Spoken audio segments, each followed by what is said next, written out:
Hello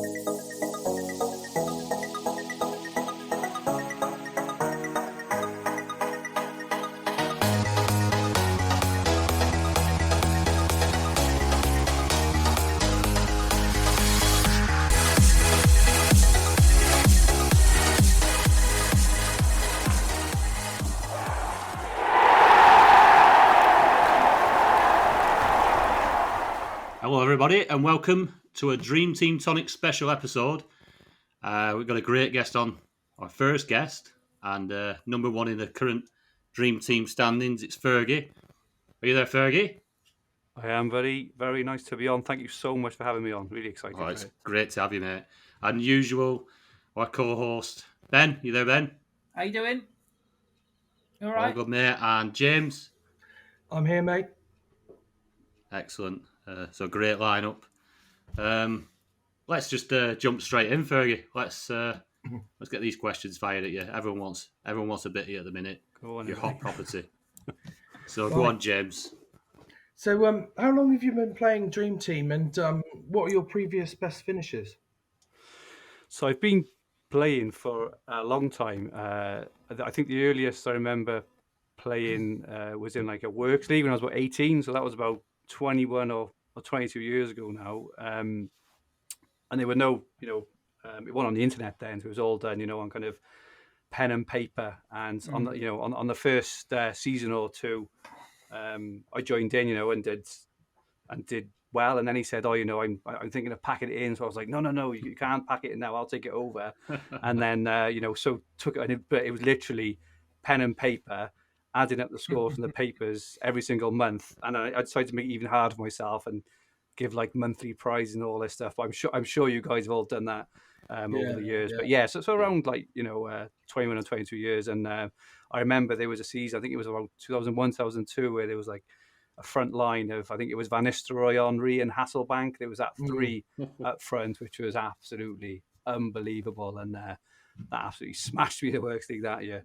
In terms of best finishes, this may sound a bit stupid, but because I've only really ever played for like mini leagues, I've only started kind of, looking really in the last 2 or 3 years at my overall rank, because I've never done very well at Dream Team actually. And the only reason I played for a few years was because I enter some combo leagues on things like, FISO and Facebook, where you add together your scores from, Telegraph, Sky, FPL and Dream Team. And for a few years, that's the reason I played, because it's always been my weakest game. So my best finish that I know of was a couple of seasons ago, and I finished 11,000th.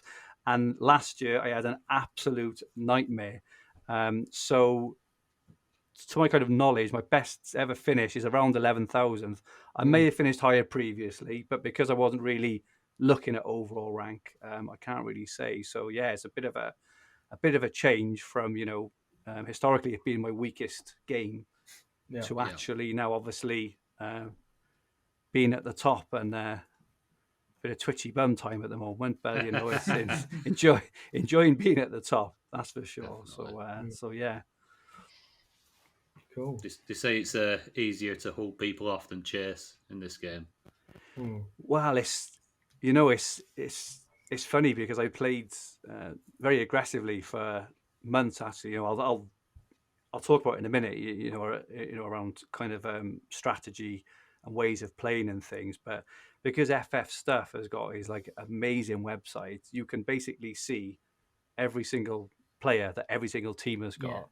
Everyone around you and how many transfers they've got left as well. Cool. And from playing very aggressively, I think I've subconsciously started to play quite defensively over the last month or two, and it's come to bite me in the backside a little bit, because even though I'm kind of managing to hold on to first place, which is diminishing day on day my lead, there are a massive number of teams now who are crawling up right behind me. So I think, a few weeks ago I had, roughly, it's like a 40-odd point lead, which sounds a lot, but as we know, it's really not. It can flip in a game, that can.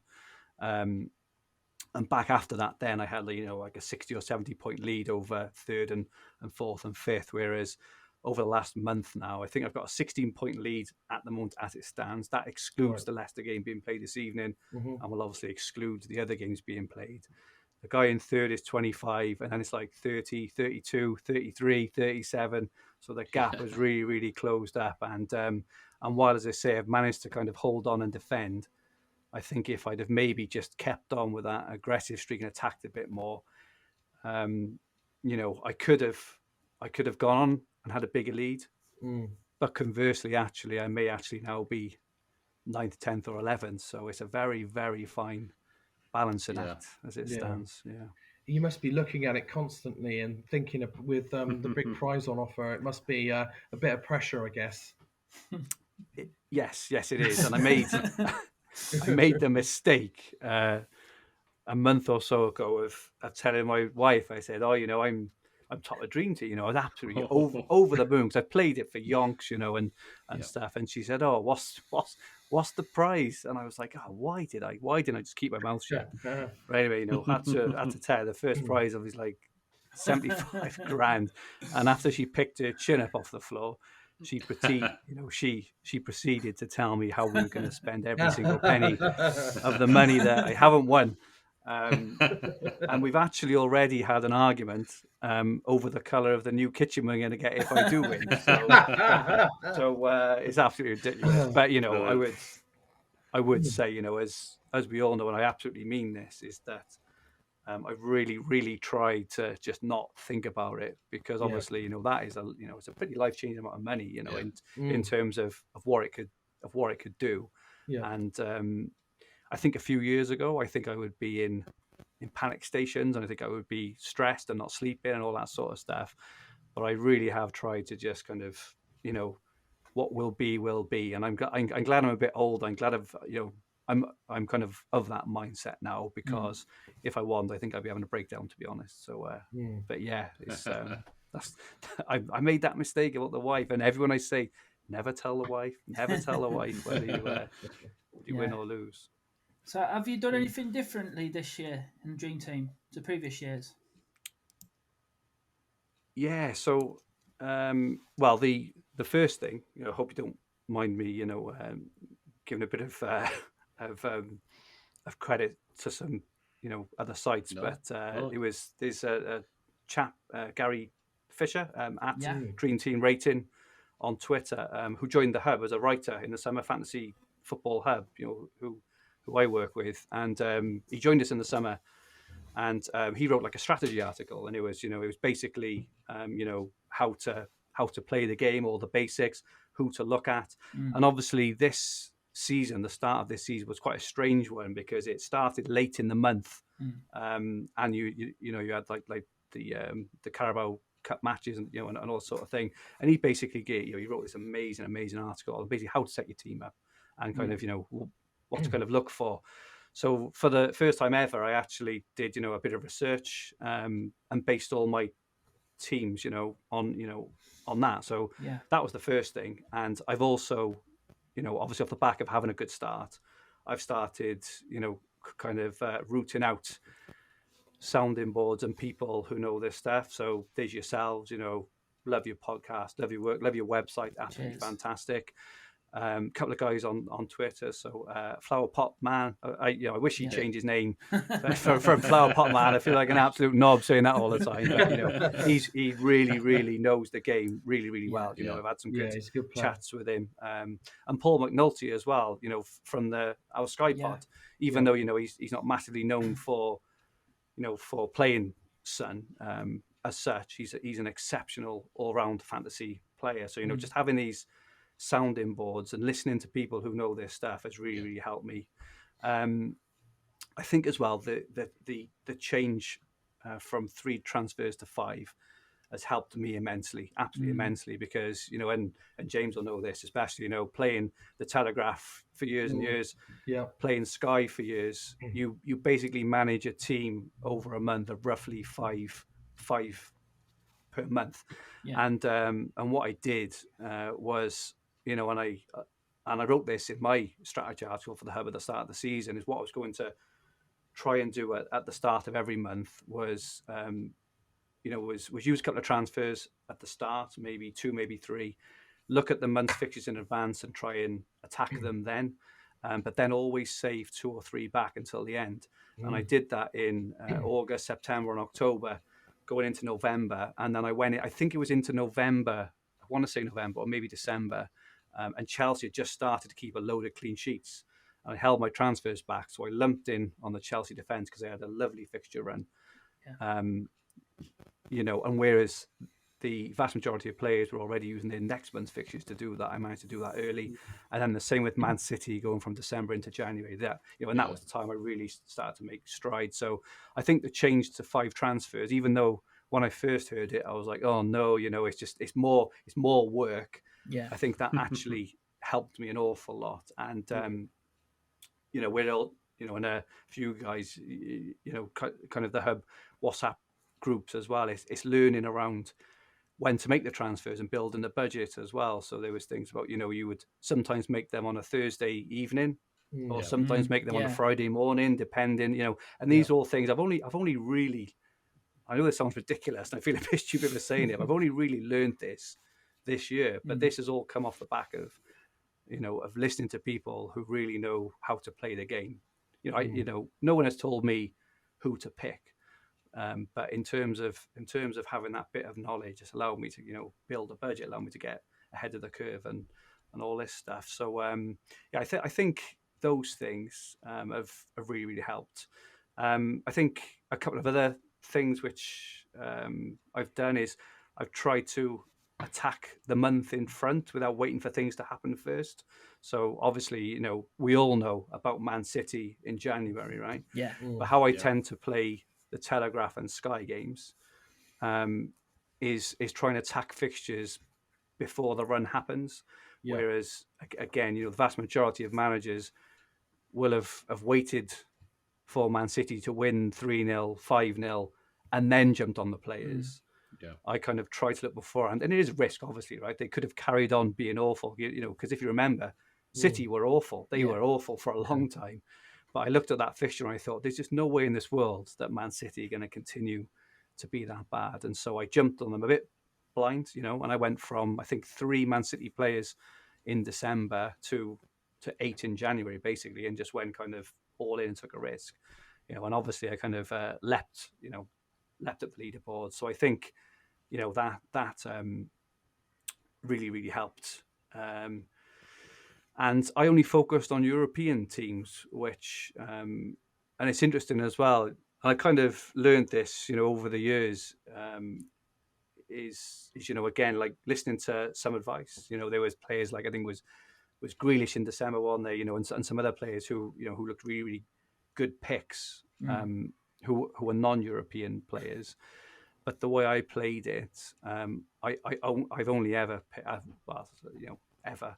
I've only picked players who are playing in Europe, because my thought on it was, if you bring in Grealish, that's one transfer. You will have to take him out again in February. So that's another transfer. And so my kind of mindset was, well, I'll just leave in Foden. When he, even if he doesn't quite score as many as Grealish, I've then got the transfers in hand to take advantage later on. So that's another thing. And the only players I've actually had, I think, all season now who haven't been in Europe. So, obviously there were some teams in August, and now I've got Salah and Kane because they're out of Europe. Yeah.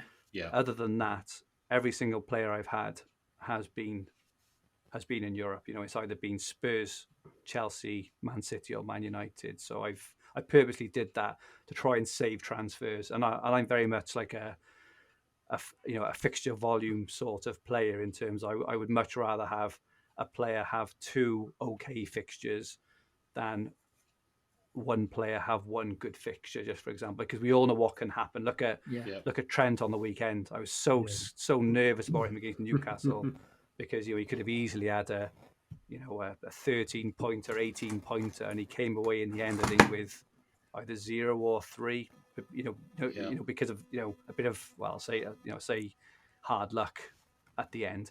But that can always happen in one game. Whereas if teams have got 2 games, they can easily match them and more. So yeah, so in terms of what I've done differently, like I say, sorry to answer the question in a very long-winded way. I think it's maximizing the transfers over the month and trying to look ahead to the next month and target players that people are not on yet.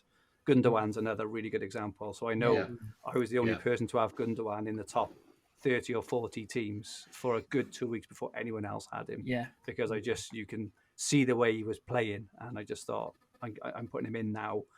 Unfortunately, obviously went on and absolutely smashed it. But that's a really good example. Was you quite quick to come off Gundogan as well? Obviously, when De Bruyne come back, how quick did you get rid of him? I brought him out. I think it was 2 weeks ago. I brought him out for I want to say Rashford. So I noticed that he wasn't starting on the weekend. Gundogan, he was being rested, and then they had a midweek match, which was a tough midweek match. Whereas I knew that Rashford was very likely to play the two. So how I've been playing it more recently, and this is a thing, learned off Flower Pot Man and people like that. It's very much kind of week by week, and this is a thing as well, is looking at when the times of the matches are, because you can actually plan ahead then and think, right, I'm going to see that lineup, so I know whether then I can do whatever, if that makes sense. And it didn't fall nice this weekend because I really wanted Greenwood, and I wasn't sure if Kane was going to start. And obviously, if Kane hadn't have started, it would have meant that Green would potentially have 4 games over Kane in the next fortnight. Yeah. Now, as it happened, Kane obviously started, and it was all fine. But that's an example of where it wouldn't have worked well. Whereas examples of where it would work well, I think we get to see the City lineups. I want to say this weekend, for example. Yeah. And if one of the big guns isn't playing, they only have one game next week, which will be a Champions League game to PSG, so it's going to be like a really hard game. So you can then use a transfer to bring in a player who will play the 2 games, So that's just like an example. But moved off Gundogan. I think a fortnight ago. I kind of noticed his position, and even when De Bruyne was in the team, and even when he's out, he's playing much deeper. I think he's not getting the same sort of chances he was a few weeks ago. Yeah. Is there anything that you'd change about this year's game next year? Like, the price rise has been quite volatile. The amount of transfers, obviously, it's worked for you this year. Would you go back to 3? Would you leave it at 5? Player positions obviously changed a lot this year, didn't they? We quite a lot. Dropping back. But the formations, would you bring any more formations in? 5 at the back, or? Yeah, I think so. I think firstly, I'm always against changes to games in general, unless something is fundamentally broken, and that's because obviously being a multi-format player, of kind of FPL, Sky, TFF, a Dream Team. The reason I enjoy playing all 4 games is because they're all very, very different. They all have their own nuances, and all have their own, their own elements of skill that you need to do well at all the different games.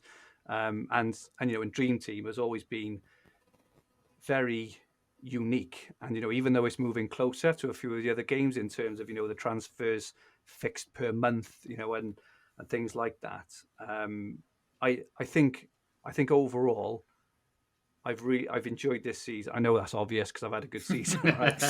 I've enjoyed playing this season regardless. I think because of the 5 transfers. I didn't think I would. I would say I think that the 5 transfers in August was a massive overkill, because I think we started on it's like the 18th of August, so you had to use 5 transfers in 12 days before you had another 5. Now that is absolutely ridiculous, obviously, but there has also been long months. I remember in January there was like a 5 weekend month, and the April, this month is so hard. But I think in general, I think the 5 transfers, roughly 1 a week, roughly, I think personally has worked really, really well. I think in terms of rises and falls in price, I think at the start of the year they're a bit a bit aggressive. You know, the fact that you can lose or gain 0.3 on a player that's only worth 2 million, for example, I think is a bit, it's a bit aggressive. But I think that has evened out, and it's maybe a bit inconsistent at times, because I saw that the Bruno's price is still only like 5 points, whatever he is, but he started at that price, and he's like the second or third highest point scorer in the whole game. So I do think there is a bit of inconsistency there. But I personally think the price rises work well. I do think 0.3 is a bit aggressive. I think it should be capped at maybe 0.2 personally, but that's neither really here or there. And in terms of kind of ratings and stuff, obviously we get them from who scored. It's better than it used to be, where the ratings were kind of plucked out of thin air, and it's nice that it's objective. I think the only thing I would say, sometimes I do think that the differences in ratings can sometimes be a bit unfair of like the reflection of the game. So I used an example yesterday. Diaz scored 4 points yesterday, obviously because he got booked, and Cancelo got 13. Now, if you watch that match pretty objectively, the difference between Diaz and Cancelo, it was not 3 times worth the amount of points. And I think it can be a bit hefty in terms of 13 against 4 to me was wrong. Diaz got booked, and Cancelo maybe had a better game, but I don't think he had 13-4. So I think there maybe could be something potentially there. I know that Sky, for example, reduced their man of the match points from 5 to 3 because they thought that 5 was a bit excessive, but that that's just a small example there. I did see a couple of moans on Twitter a while ago, and I was really against it actually, about kind of limiting the number of players on teams, and I'm really against that. And I read a couple of comments, and I thought a few of them were a bit unfair, right? Because there was a few about oh well, it's just easy to jump on Man City, and my argument about that was, if it was easy, then why didn't everyone do it? It's because to jump on them at the right time wasn't the obvious time. And while a lot of teams, including my own, right, I think I ended up at one point having 8 or 9 Man City, but now I've got 3. It's periods of a season, and people forget as well that Man City run they had was completely unprecedented in terms of number of points they gained in a period of time, a number of clean sheets they had. I think they had, was it 11 clean sheets in 12? I mean, that's absolutely unheard of, right? So I do think that people personally, and I may be wrong, but I think that people look at their own teams and thinking, oh, this is a bit unfair because other people are doing better than me. But that's just my own opinion. And I also think that if you limit teams, I think that the template would be even worse. And if you look now at the team, let's just use an example. So if you think the template team now, if you were to pick 3 from City, 3 from Man United, 3 from Chelsea, Kane and Salah, let's just say, I think you would find that team would be a proper template, as opposed to what we're seeing at the moment. People have got block Chelsea defences, still got block Man City, block Man United, which gives a lot more variety, because everyone would have, let's just say, Maguire, Bruno, and maybe Rashford or Wan-Bissaka. Everyone would have maybe Diaz, De Bruyne, and another. Everyone would have Rudiger, Mendy, and Mount or Aspilicueta or wherever else. Everyone would have Kane and Salah. So I think their argument personally doesn't. I think at that time, I don't think it held water. So I would personally leave it, because I think it just opens up a massive variety of potential different teams. I think the only thing I would change are the formations, and I think they need to add in 3-5-2 and 4-5-1, because I think they're pretty basic formations. All the fantasy games have got them. And with good reason, I think, as well, is because they are very valid formations. 5 at the back, maybe as well. I'm not kind of here or there with 5 at the back, but I think that 3-5-2 and 4-5-1 again, I think that adds such a variety of different teams that we'll see as well. So they're my personal views. I know they're not the views of many, and maybe I'm a bit biased because it's worked to my advantage this season. But you can only play what's in front of you, and everyone had the same opportunities, I suppose, is my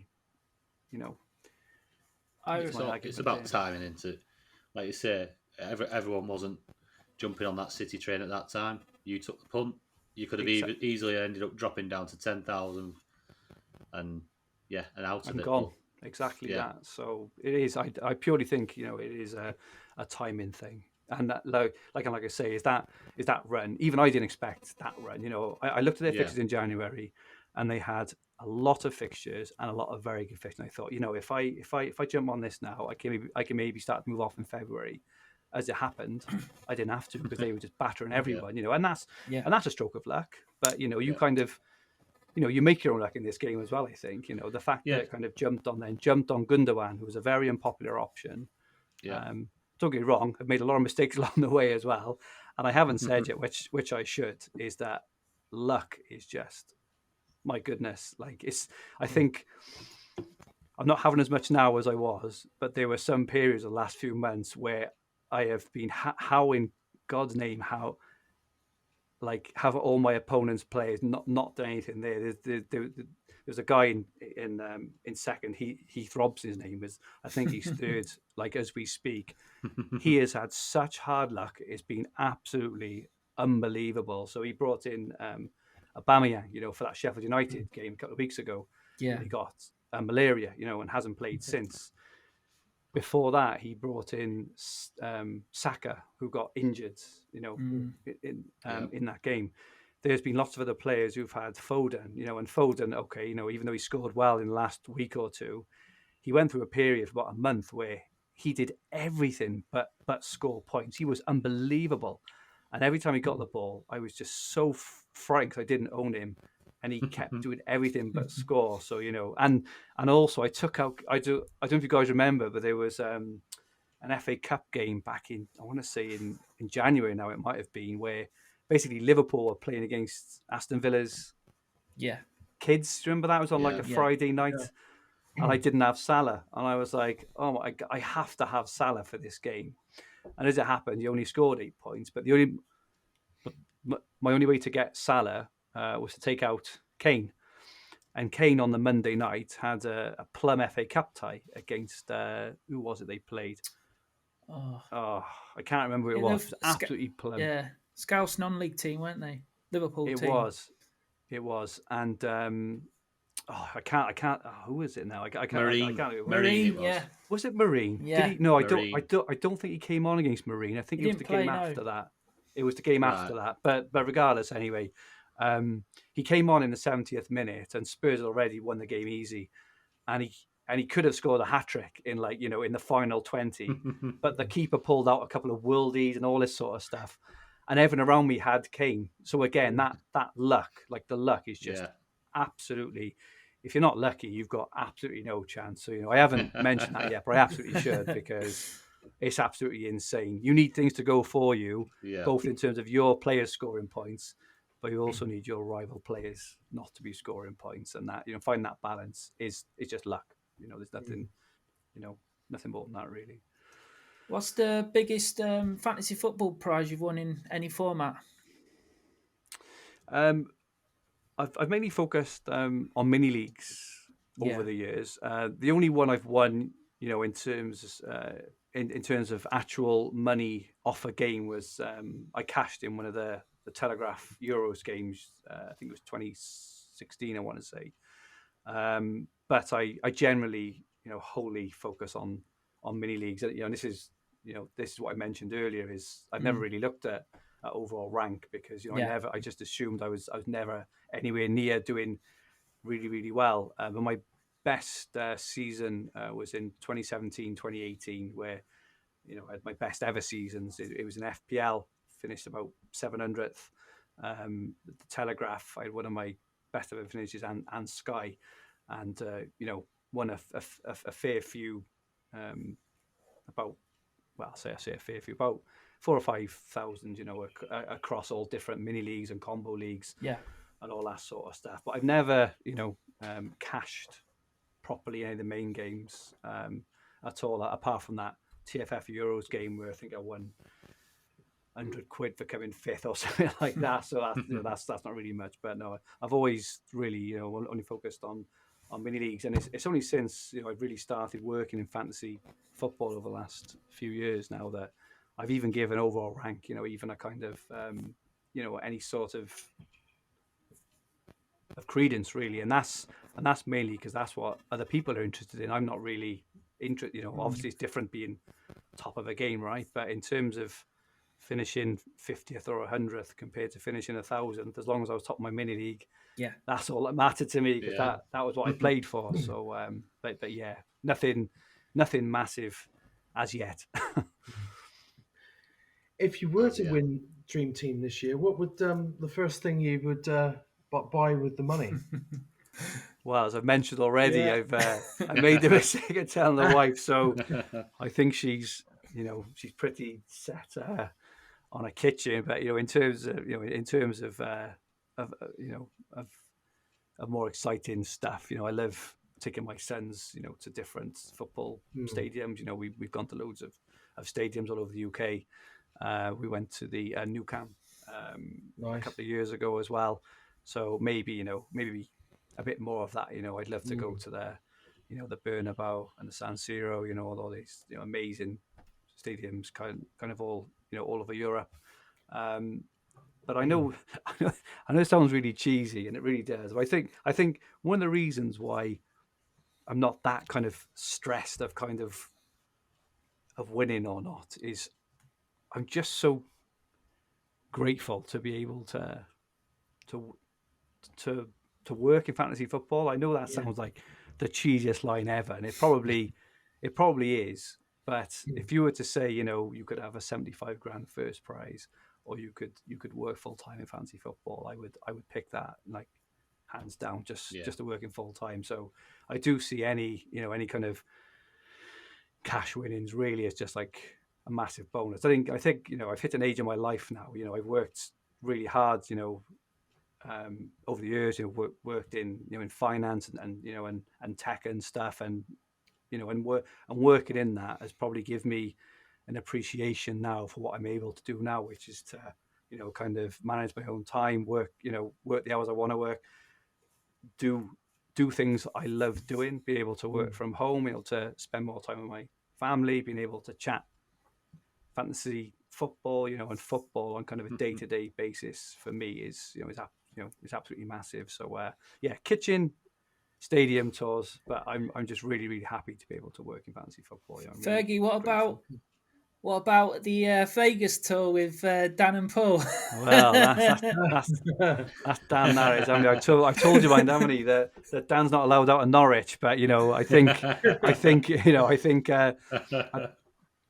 if I do win, we'll definitely have to set up some kind of something. I think to get Dan's wife, to be able to get him to Vegas, I think would be a bit of a no-no. I mean, if he can, more than happy to do it, but I'm really hoping in the summer anyway, to be able to meet up with the Baby U boys and a few others, from Sky and FPL, and have a few beers and just definitely and chat fantasy and have a bit of fun, because to me, again, that's kind of it's what it's all about. It's just making friends and talking football. And I tell you what I've kind of noticed over the years is people's passion for fantasy football is just absolutely unrivaled, and people come from all walks of life as well. You get real professional doctors and and people with who've got PhDs and all these incredible qualifications and jobs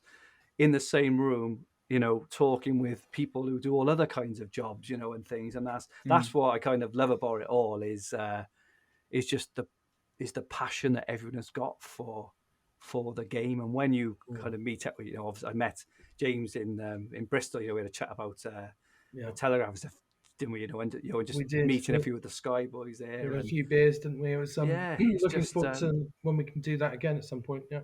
exactly. But yeah, definitely, if I win, boys, I'll definitely buy you half a lager each. So, have you got any tips for new players of Dream Team? Yeah, so I think mentioned it at the start, really, and the thing that's really, really helped me this season is listening to experienced players who just know what they're talking about. You can avoid so many easy mistakes by listening to guys like yourselves, the guys on the hub, the guys on Twitter, and just ask the questions, have a conversation. Think for yourself as well. I think I do think it's very easy to just kind of ask people what should I do with this team, and I don't tend to respond to people who just send me their team and say what shall I do, because I'm like, no, that's if you've got like a Werner or Salah, if you've got like an A or a B, and I'm really stuck and these are the reasons why, what do you think? But thinking for yourself is obviously massive as well. Good sounding boards, as I've said, people who you trust, because there's so much noise everywhere you look, and I try and find the people who you can just have a conversation with. They're not going to tell you what to do or exactly whatever else, but they'll help you just get it clear in your mind and help you make a decision. So I would say that, listen to Dream Team Tonic, like go on the website, read the articles, read the tips, listen to the podcast, listen to the guys. Same for the hub, right? And all the people on all these sites love the game. They know the game, so they will help you falling down those and the pitfalls. I think a couple of other things as well. So massive focus on planning. There's so much stuff. Again, you can go onto Fantasy Football Hub. You can go on FF Stuff. They got all these fixture planners, which basically tell you how many games certain teams have got, color coded by difficulty, all this kind of stuff. So you can plan your month in advance, right? So even though it may not tell you which players to go for, you get a really good idea of which teams to target. So planning there. What I mentioned earlier, looking at when games are starting the following week, so that if I bring in this player this week, or I want to get rid of X, Y, or Z, I know that because that game at 2:00 is starting before that game at 4:00, I can make a decision then. So that having that if you want to be good at the games, you've got to put the time into it in terms of planning. And I think that finally, and again, I've been trying to do it this year, even though it hasn't worked for me yet, but to try and understand the scoring matrix in any game you play. So thinking of Dream Team, right? It's all the kind of darlings. So even though I brought in Maguire at the start of the month because he was knocking in 13 pointers back to back for fun, I bring him in. He has a -3 against Leicester, and I don't think he's had a rating since. And then the same for Aspilicueta. I bring him in against West Brom, and they concede 5. But like historically, players like Maguire, Aspilicueta, Salah, Kane, all these kind of players historically score well in Dream Team. They suit the matrix. Cancelo, as an example, is someone who suits the matrix. So kind of learning the rules, whether it be for Dream Team, whether it be for Sky, wherever it is.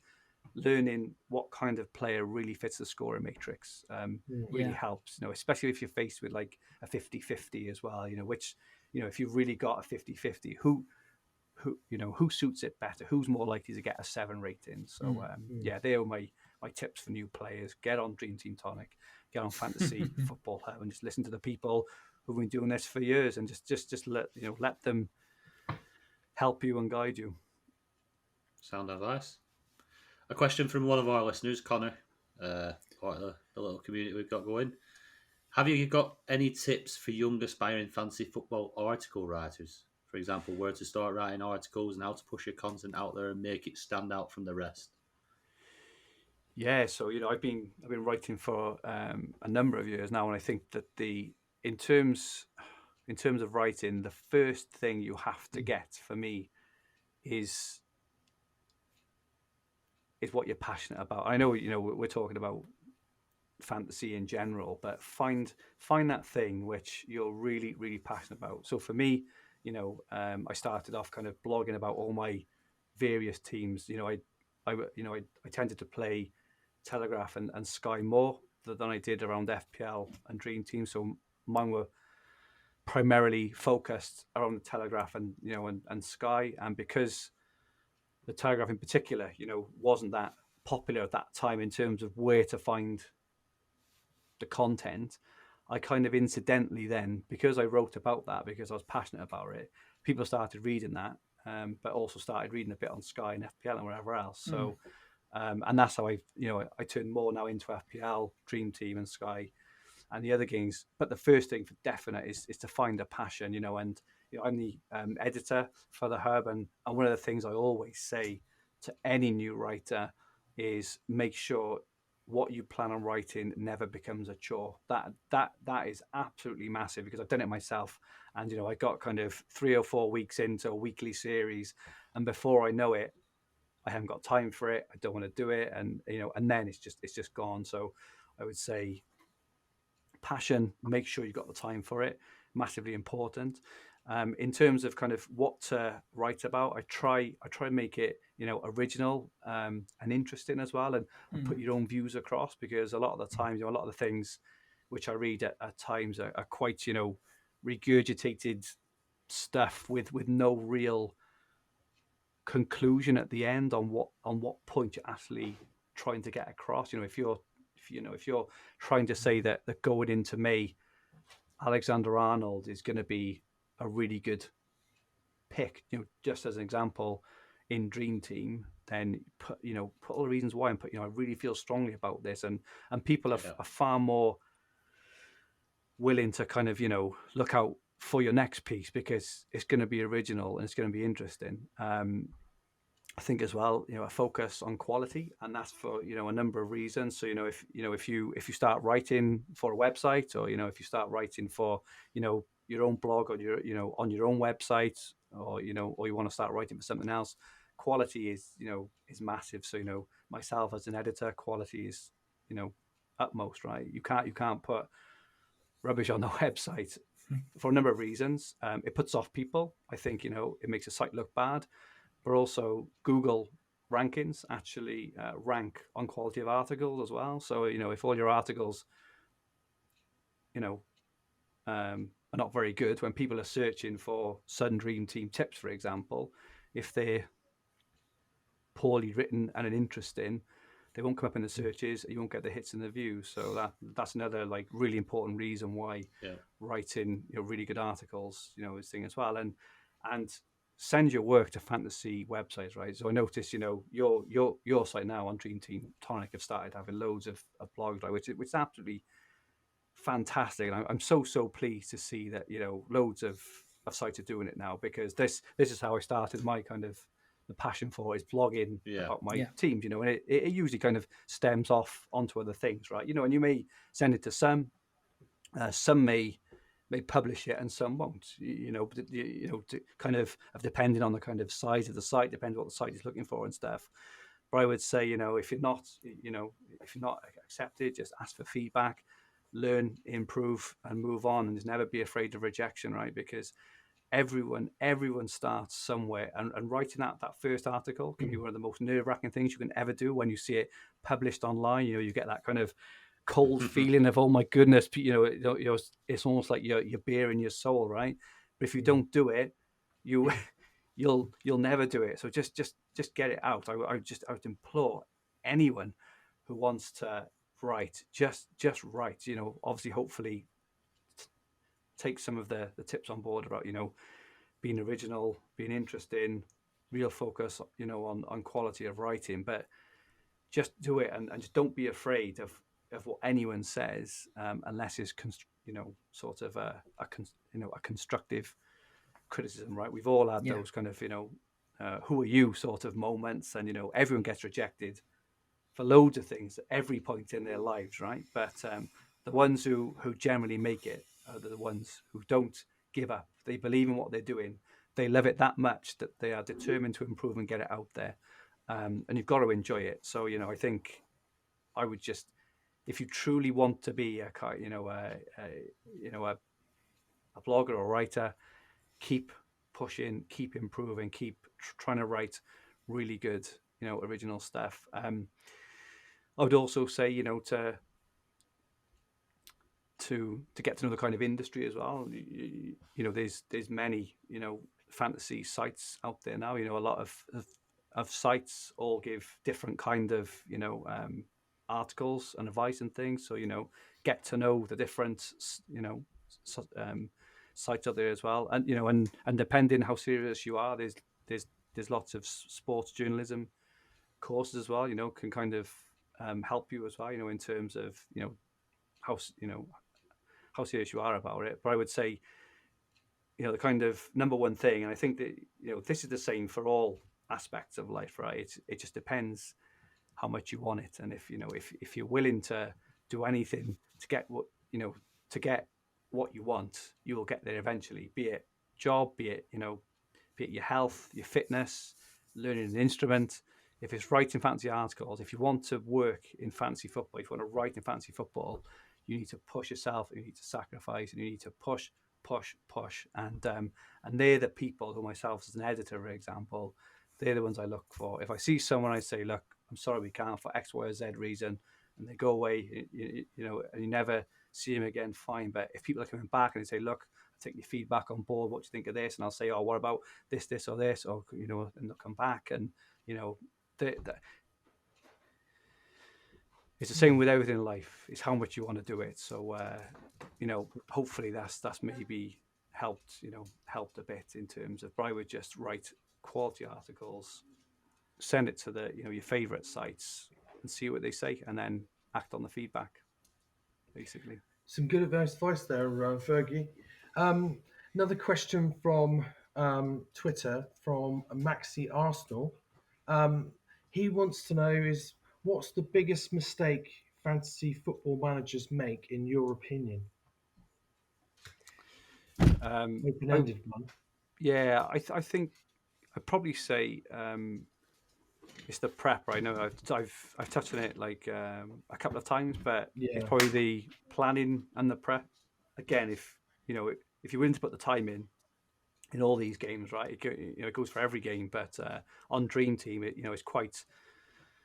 it's prevalent as well, right? If you're not willing to put the planning in for your team, for your transfers, looking ahead at fixtures, looking at when you're exactly going to do certain moves, then it's very unlikely that you'll do very well at the game, you know. And there's no excuses, right? Because you've got Dream Team Tonic, you've got Fantasy Football Hub, you've got FF Stuff who give you all the tools, all the advice on what to do. So I think, you know, planning is massive.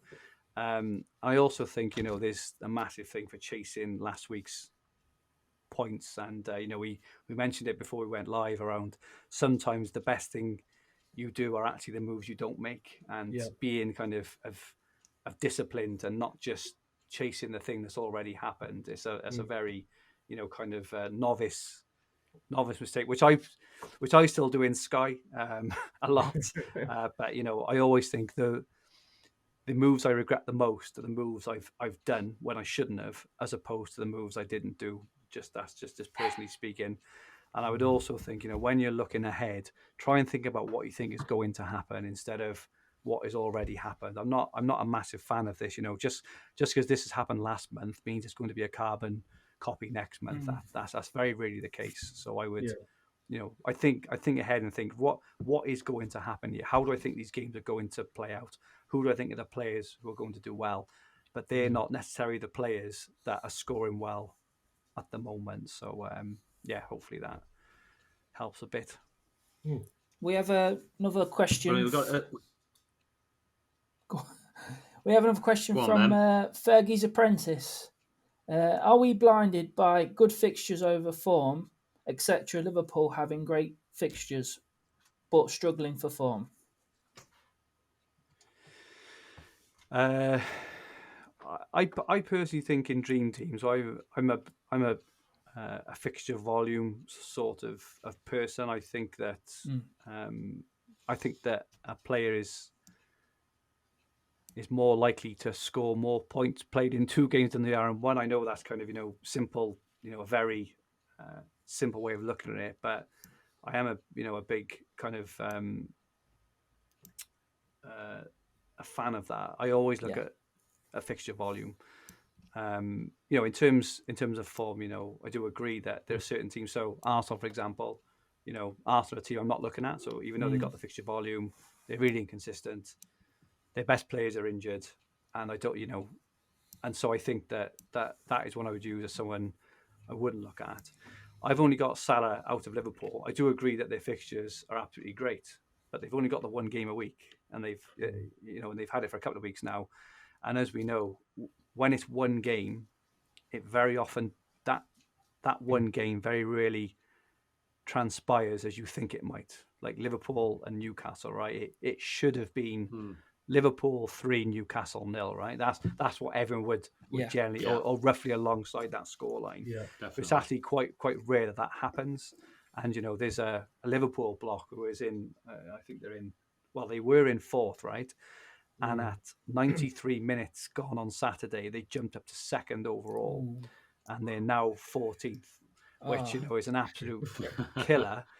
But I would also say the majority of his team now haven't got a game midweek, whereas because my team is packed with Chelsea and City players, I would have still have been confident coming out of the week on top, if that makes sense, purely due to the volume fixed, and Man United, I should say as well. So I think as a general point, the teams who have got the volume of fixtures now are generally the teams who are playing well anyway, which is the case for United, City, and Chelsea.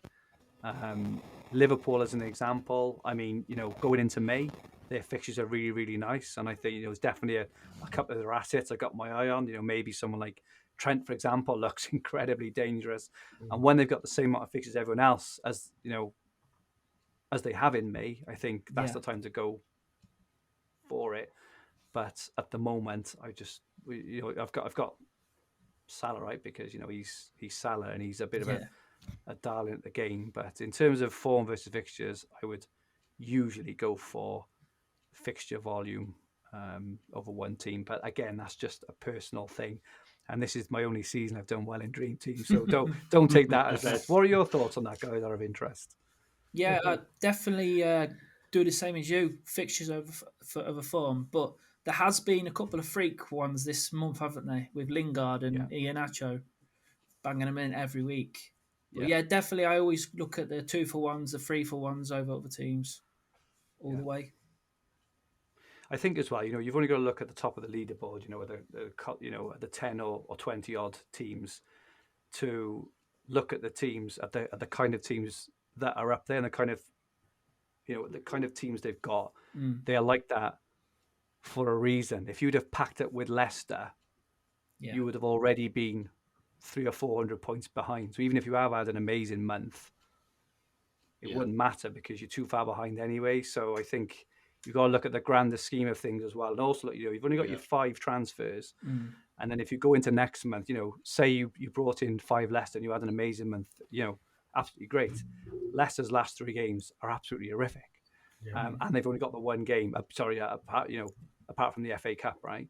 So this is why I always try and leave my team in a pivot place for the teams that I think are going to do well next month as well. So I've personally got, again, rightly or wrongly, 3 Man United, 3 Chelsea, and 3 City, Salah and Kane, because I'm waiting to see which teams go through in Europe and which don't, and which teams are looking good going to next month. And that means I can then quickly pivot on and off those 3 teams, which are probably going to have a massive, massive say at the end of the season. Whereas if you go too short term thinking, okay, you may have a good month, but you don't win anything for having a good month, apart from the odd mini league sort of trophy and things like that.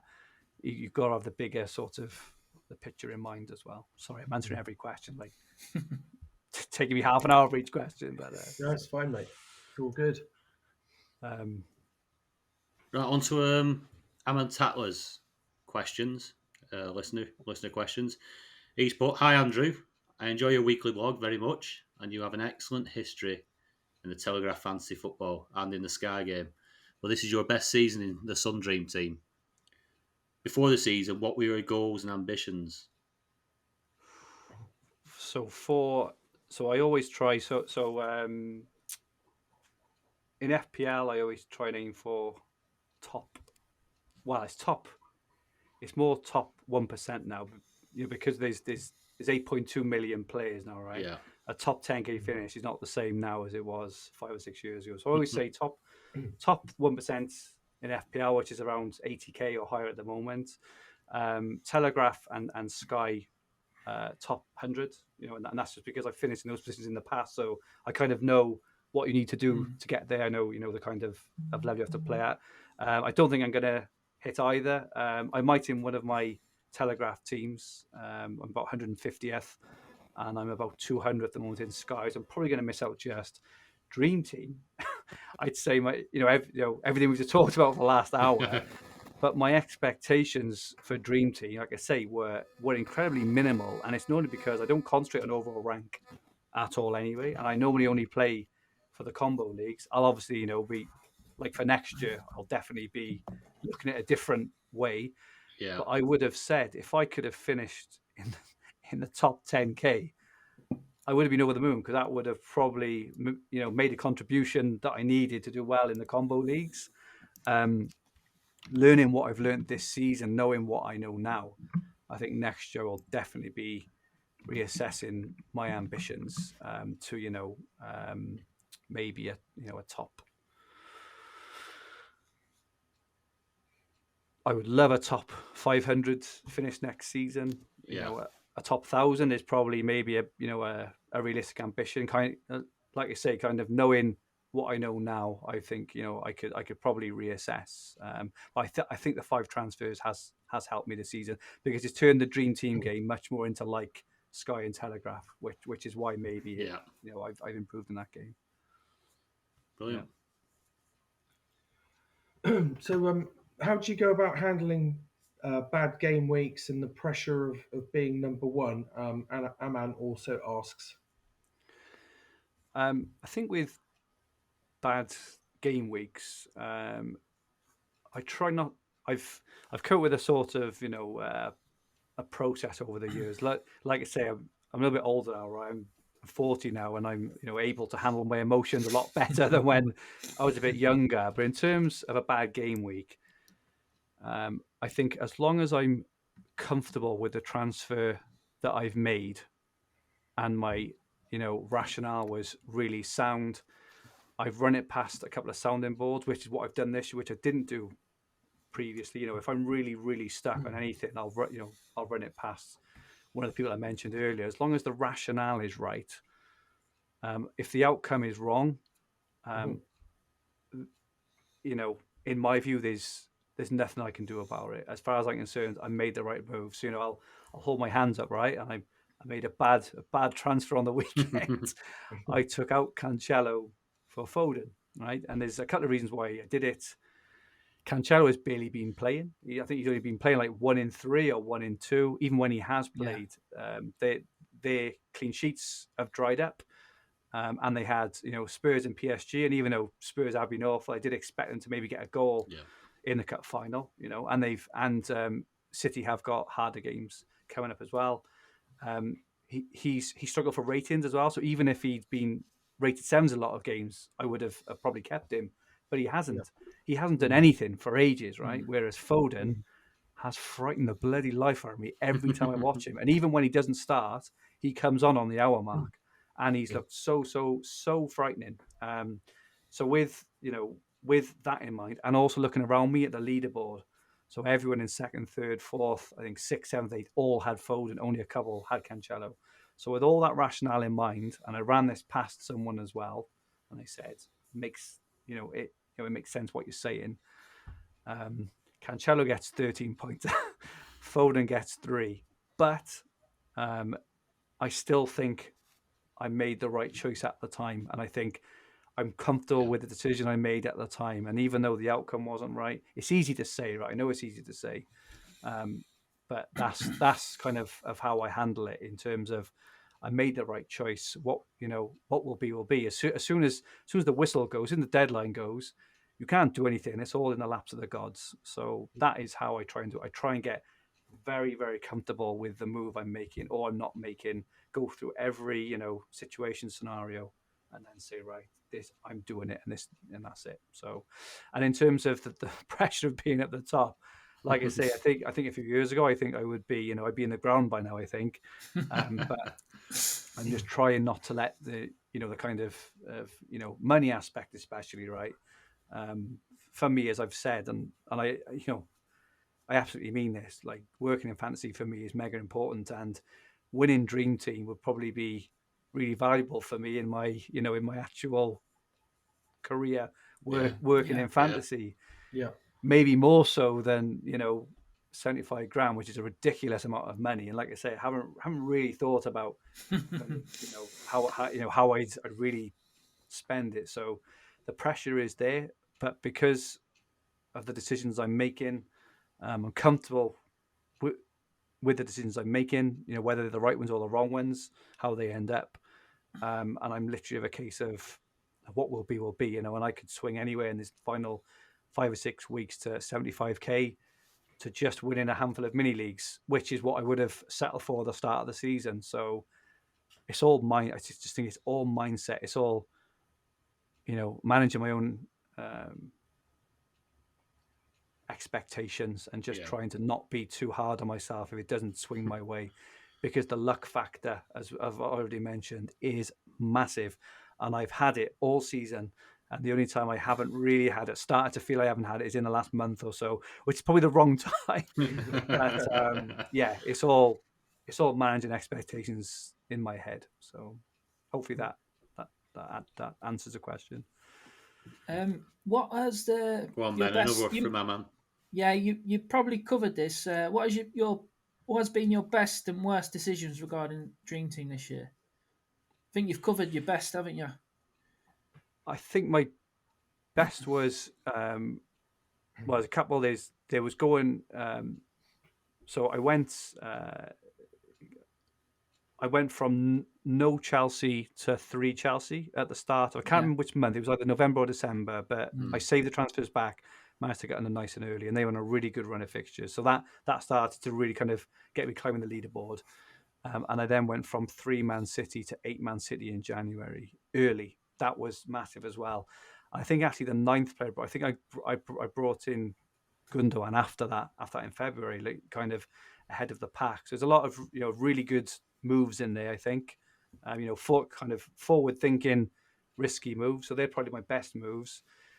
My worst moves, I took Maguire out early. I think it was to get in a Man City player. I may have done it for Gundogan, wherever it was, and then Maguire went on that run of I think he had the clean.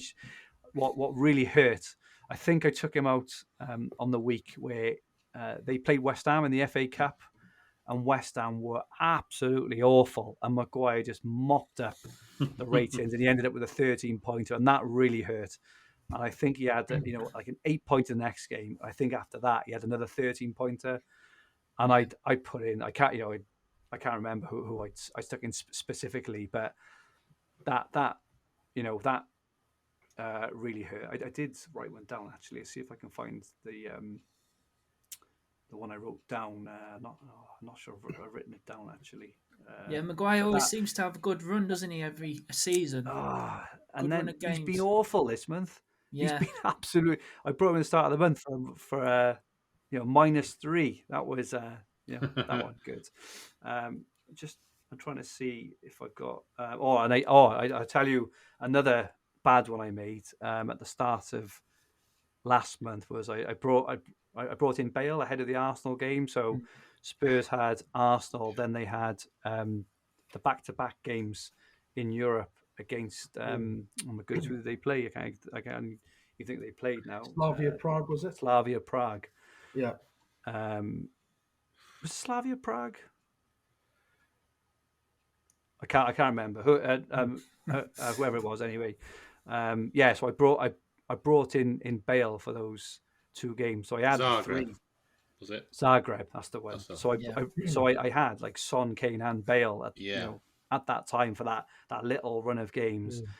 But Bale was probably a bad choice because he was never going to play all the minutes. He's very much, he can be amazing in one game and absolutely tripe them for weeks. So that's probably the other one. I would say was probably a bad move. But the taking out of Maguire was a foolish move in hindsight. But again, I probably wasn't even experienced then to just realise, just leave him in, because he's just, a dream team sort of darling. Just kind of leave him. So yeah. Brilliant. Best and worst. The last question from Alan Sattler. He's wished you well. He hopes you win the competition. He's doing well himself, isn't he, Aman? I think he's a really good player, isn't he? He is a good player in all formats, I think. Yeah. Yeah, and then obviously, if you do win, have you ever thought about writing a book? How I won Dream Team 2021.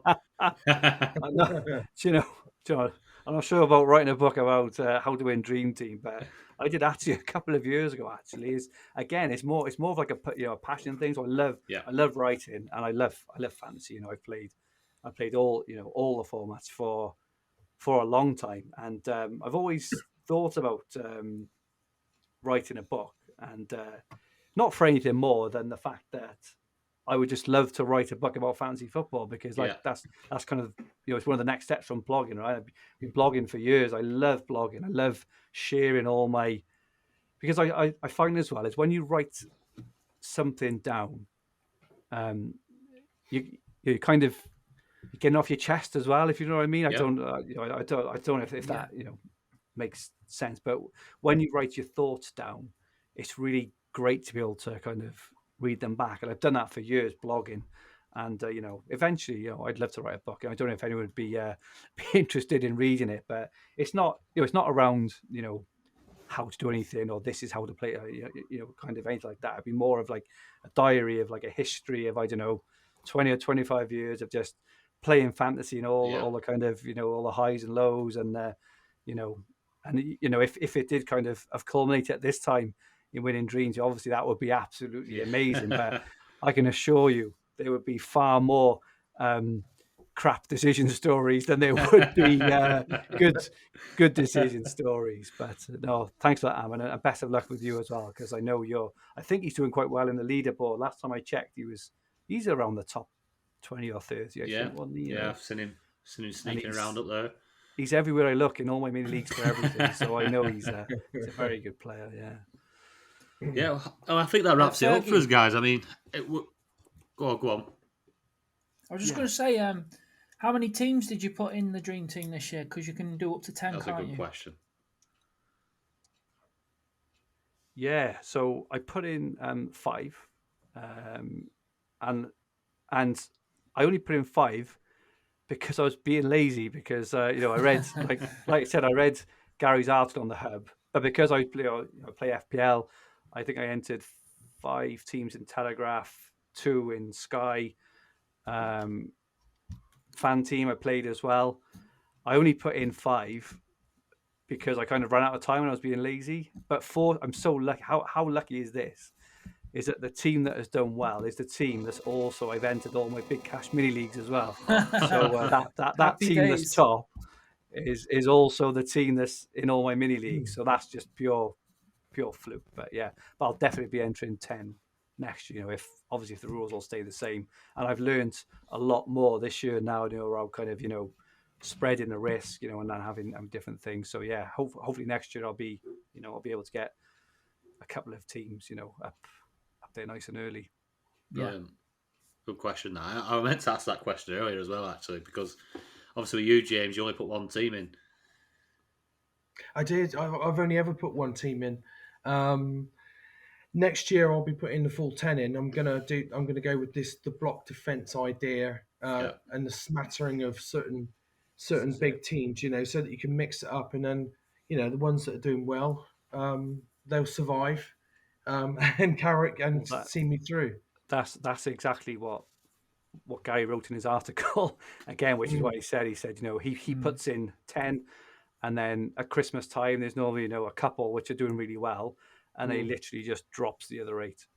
And so what I did at Christmas time, I had the 2. I think at that point, my one team, was obviously doing really well. I think the team that's top now was maybe on 19th, and I had another team about 120th, 130th. So I concentrated on those. The other 3 were like, I know this sounds a bit thing, but my third team was like 1,000th. And even though that for me would have been normally, I'd be like, I'm in the top 1,000 because of my other two teams. I kind of dropped it because I didn't want to take the focus off, off the other two. As it is now, my second team has fallen away now. It's like 400th or 500th. But yeah, and so I've left that now as well. I'm not doing anything with that one. Just concentrate on this one. But yeah, I think that again, Gary wrote around his kind of season-long strategy is having all these 10 reasonably similar-ish sort of teams, but with smatterings of different. You'd have Salah in one, Mane in the other, like block Liverpool, maybe block Chelsea, maybe 3 Chelsea, 2 Man City in defence in one, 2 Man City, and and just kind of work your way through for a few months and see which ones really push forwards. Though I would imagine managing 10 teams like that, as well as all the other formats, would be quite tough. But we're planning to do the three of us are going to have a team that we all can contribute to next year. I'm going to see how that goes. We're not sure how we're going to work out any arguments about whether we should bring in player X or player Y, but we'll figure something out. So that'll be interesting to see how that goes next year. I think that'd be really good because if any of you have got any real kind of if one of you is making let's say a bad call or something which is not a thing, then the other two are going to call you out, right? And the majority will probably rule, won't they? So no, I think that's a really good idea. We tried to do that in Sky at the start of the season, but it got a bit messy, and it got a bit messy because we were trying to do voting in the live stream. As you can imagine, that was an absolute mess. But I do think that kind of concept of a community team, you would think that the team should do really well actually, because you've got all your 3 brains all ploughing into it, and each of you holding each other to account. So there's not going to be any last minute rage transfers, all those things that kind of typically let a team down, will they? Definitely. So I think that's a good idea. Superb. Yeah, great stuff. I think we've covered everyone's questions. Honestly, it's been great to have you on, Fergie. We appreciate having your time.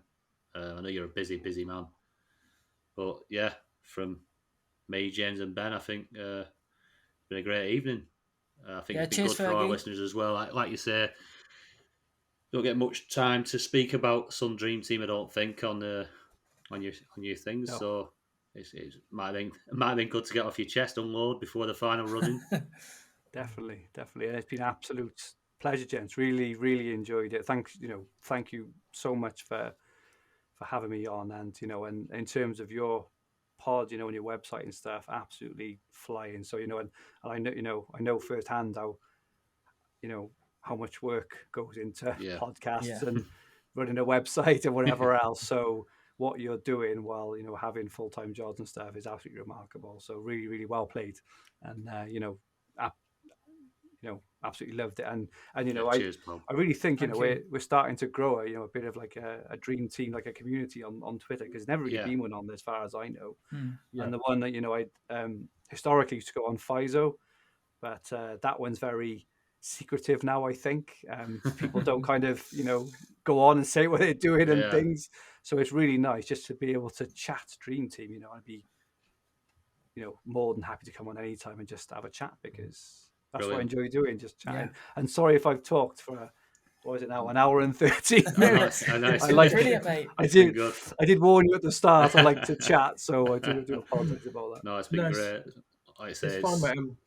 It's good for our listeners to listen to you chatting Dream Team as well. Yeah. Awesome. Appreciate you coming on. It's been great. No, hopefully, next time you're on, Fergie, really enjoyed it, as I say. If we do get you back on, it's as a Dream Team champion. Yeah. Bloody hell, don't say things like that now. Get me all panicking now. We'll see. I'll take. He's got to win the. He's got to win the Dream Team Tonic trophy first. I'm second in that. I'm second in that. I'm winning Dream Team. What's going on there? Lee's he's a wily one. Lee is. He's right up there as well now, isn't he? As well, he's having. He is. He's an awesome player, Lee, isn't he? So it's good to just be in the conversation with these kind of names, like Aman and Lee and Mick Byram is kind of up there. All these players, such such fantastic players. And where were you, Ben? You were doing well as well, wasn't you? My best team, my best top team's 100? my best team's 29th in the leaderboard. 29th, flipping heck. Yeah. That's incredible, mate. Absolutely amazing stuff. It was like, I know I'm top. I know I'm saying amazing, but mine's a fluke, right? You guys are up there all the time, and this is what is so I find absolutely amazing. How you do it season after season, it's absolutely incredible. Yeah, but you're good at all the other games, much, aren't you? So you take it all together, don't you? Well, we'll see. I think I'm getting a bit of a reputation of a bit of like a jack of all trades, master of none. It would be nice to get that dream team win on the board, just so I can give anyone who says that a middle finger. But I wouldn't have thought it'd be dream team. I would be the master of for one season anyway of all the games. But cool, brilliant. Oh, we have enjoyed it, and good night. Good night.